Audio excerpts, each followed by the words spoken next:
మన world test championship అని ఎగురుతున్నాం కదా. అసలు ఈ వరల్డ్ టెస్ట్ ఛాంపియన్షిప్ ఫార్మాట్ ఏంటి? గెలిచిన ఓడిన పాయింట్స్ ఎలా ఇస్తారు? అసలు ఛాంపియన్షిప్ ట్రోఫీలో పాయింట్స్ కాకుండా పర్సెంటేజ్ని ఎందుకు కన్సిడర్ చేస్తారు? అవన్నీ వాళ్ళు మాట్లాడుకుందాం మామ.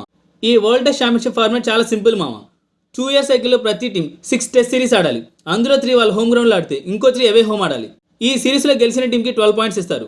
మ్యాచ్ డ్రా అయితే 4 పాయింట్స్ అండ్ మ్యాచ్ టై అయితే 6 పాయింట్స్. పర్సెంటేజ్ ఎందుకు తీస్తారని అడిగితే, నేను చెప్పిన 2 ఇయర్ సైకిల్ ఒక టీం 6 సిరీస్ ఆడాలని రెస్ట్రిక్షన్ ఏం లేదు. వాళ్ళు ఎన్నైనా ఆడుకోవచ్చు. But minimum criteria 6 series. ఇలా ఒక టీం ఎక్కువ సిరీస్ ఆడి పాయింట్స్ పెంచుకుంటూ పోతే మిగిలిన టీమ్స్కి పాయింట్స్ పరంగా పెద్ద బొక్కే పడుతుంది. అందుకే పర్సెంటేజ్ పెట్టారు. ఈ పర్సెంటేజ్ని ఎలా చూస్తారంటే, సపోజ్ మీరు 10 మ్యాచెస్ ఆడారు అంటే 10 × 12 120 పాయింట్స్కి మ్యాచెస్ జరుగుతున్నాయని. ఇందులో మీరు 8 మ్యాచెస్ గెలిచి 2 మ్యాచెస్ ఓడిపోయారు అంటే మీకు 96 పాయింట్స్ వచ్చాయి.